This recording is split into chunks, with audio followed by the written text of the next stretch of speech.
Remote training in flexible gastrointestinal endoscopy.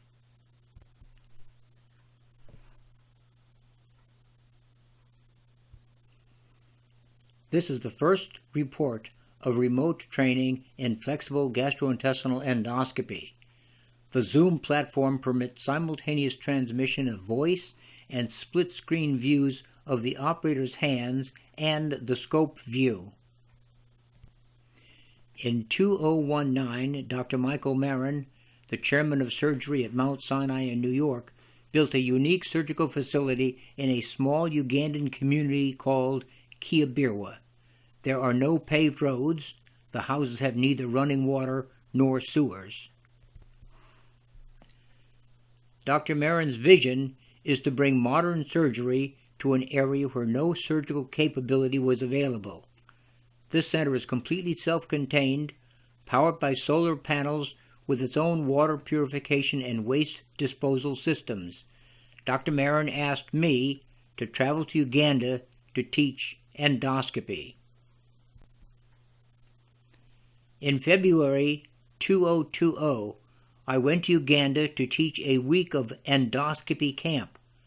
6 Ugandan surgeons with no endoscopic experience gathered for 1 week at the Kiabirwa Surgical Center.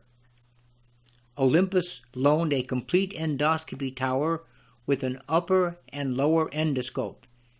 Daily lectures were given, and each person performed both upper and lower endoscopy under 1-to-1 supervision. After returning home, I continued training via the Zoom platform using the high-speed internet connection. The image transmission is excellent, as seen in this iPhone recorded video, where a small round worm in the duodenum was captured and removed. Here, an obstructing esophageal squamous cell carcinoma is seen. Under verbal instruction, diagnostic tissue was obtained. Training in colonoscopy can also be performed. This video was recorded with an iPhone. A pedunculated colon polyp was successfully removed through coaching via the Zoom connection. The materials necessary for the internet connection are depicted here.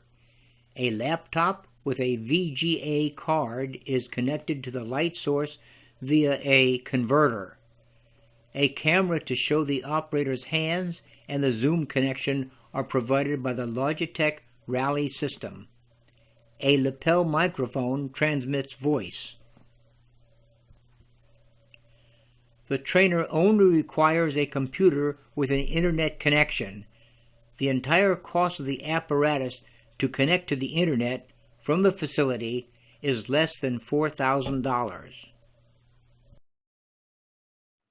Yeah, it feels like I'm making a loop. Yes, you are.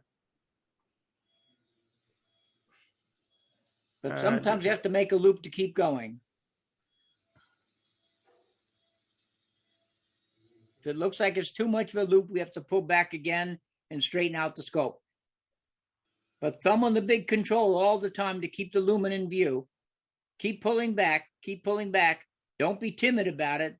We can always get to this point again, but we have to pull back a lot. Pull back. Take out a little bit of air. Okay, down, down, down with the tip. Down with the tip, okay.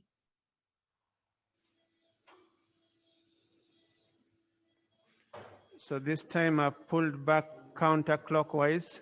Yep. Okay, sometimes counterclockwise helps. That's good. We're taking the loop out now. Up with the tip. You have to make sure that you use your tip control all the time as you use torque, so that you can keep the lumen in view. Now we don't know where the lumen is, so just pull back a little bit more. Pull back a little bit more.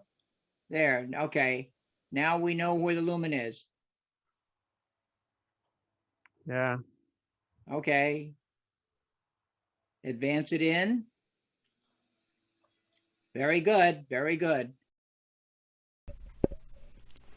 This colonoscopy session shows there is no time lapse between what the teacher sees, what the teacher says, and the response of the operator.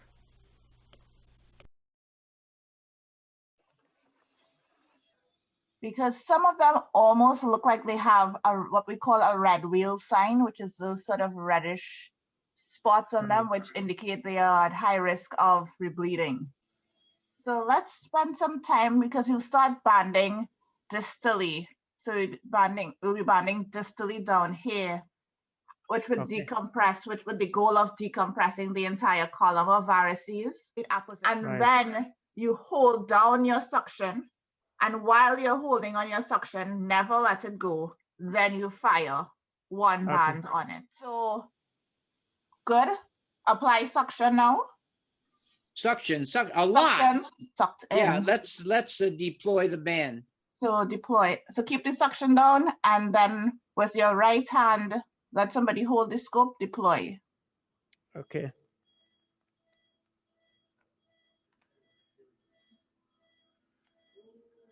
Yeah, right here. There. Good job. Now find another varix and do the same thing. Okay. Multiple persons can participate in a teaching case from various locations.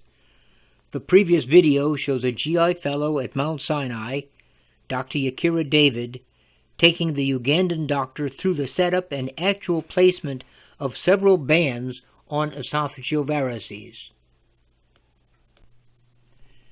New procedures can be introduced and closely monitored using this platform.